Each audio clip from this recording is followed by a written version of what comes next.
Ashamaa harka fuunee kabajamtoota furdiftoota maamiltoota chaanala kiyyaa nageenya kiyyaa bakkuma jirtanitti sinaa dhaqqabu. Assalaamu alaikum warahmatullahi wabarakaatuh siniin jedha. Arralee viidiyoo baay'ee barbaachistuu miidhagduu kan namni hedduu barbaadu siniif qabadhee dhiyaadha jechuudha. Viidiyoo har'aa keessatti akkaataa Instagram akkaawuntii itti banatan yookiin akkamitti Facebook wajjin akka wal qabsiisan isinitti argisiisa.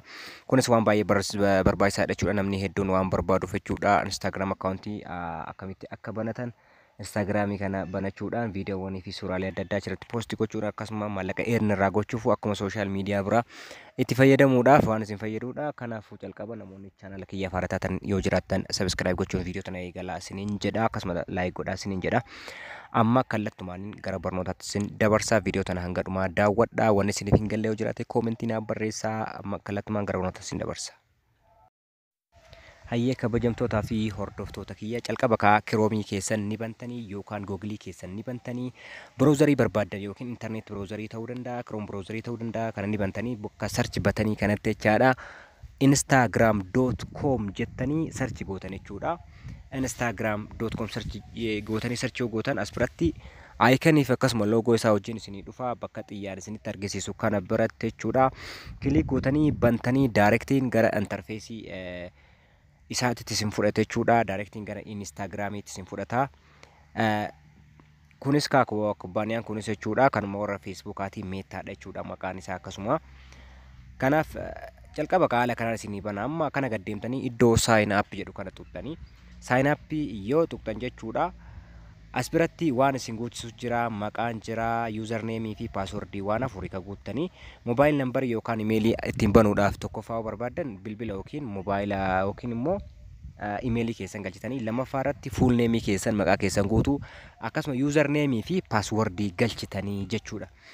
Amma calqaba bilbila kiyyaa galchuun amma lakkoofsa bilbila kiyya duwwaa 9 okay 34 duwwaa 991 okay 30 galcheera. Amma username maqaa galchechuu as biratti Isaaq Ibrahim Amaan jedheetii galchee jira jechuudha. San booda username as biratti ka galmeessu. Username kun jechuudha ka username aatii kan ofirraa qabudha. Isaaq 911 Isaaq 4 Isaaq 2 Isaaq Ibrahim 1 waan akkasiisan lakkoofsa itti dabaltanii jechuudha kan galmeessitan. San booda password guuttanii erga password guuttanii iddoo sign up tana tuqtan sign up ho'ittanii nama fuula interfeesii kanatti isin fida. Sign up gootan amma add your date of birth jedha, guyyaa dhalootaa jedha, jiini jira, guyyaan jira, barri jira. Fakkeenyaaf amma ji'a Janawaarii ji'a jaaffaa bulii jaaffaa jechuudha. Bara 2022 kan jedhu kana ni jijjiira jechuudha guyyaa bara dhalootaa. Mee fakkeenyaaf ani bara 1997 haa godhu yookiin 96. Achi booda next godhaa jechuu guyyaa dhalootaa kana birthday erga guutee next godhaa jechuu. Next kana yoo guutu koodii bilbila ani ittiin bane san irratti na ergaa jechuudha. Kunoo koodii nama na ergameera 81 duwwaa 956 lakkoofsa kiyya irratti na ergame jechuu. Achi booda confirm jedhaani. Confirm jedhaani san booda amma keessaa bahe login godha. Login oo godhu lakkoofsa kiyya saniin seenaa jechuu lakkoofsa dura seenee fi password duraa kunoo as biratti dura sign up godhe amma login godha.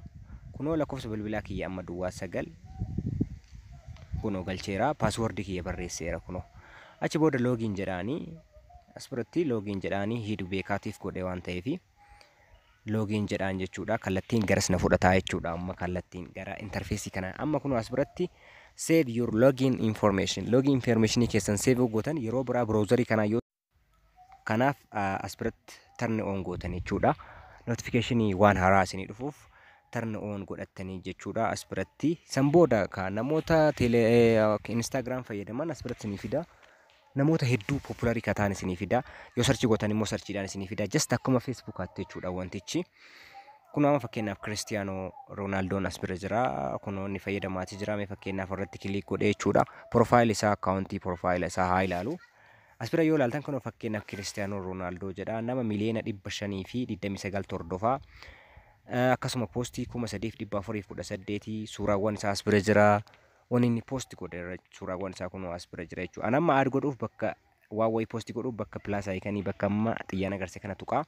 Achi booda select from device jedhu naaf fida jechuudha. Waan wayii poostii gochuudhaaf as biratti naa fida gara gaalarii kiyyaa na fida. Amma gaalarii keessaa suuraa barbaade filadhee kaapshinii irratti barreessaa jechuudha. Maqaa otoo hin taane waan poostii godhuu hedduu san erga filadhee ni ibsaa jechuudha. Just akkuma feesbuukaatti ibsaa. Haalli inni ittiin mul'atu viiyoon isaa adda haa ta'u iyyuu malee kunoo haala kana fakkeenyaaf amma jimaa kana poostii yoo godhanii as biratti neekist godhaa.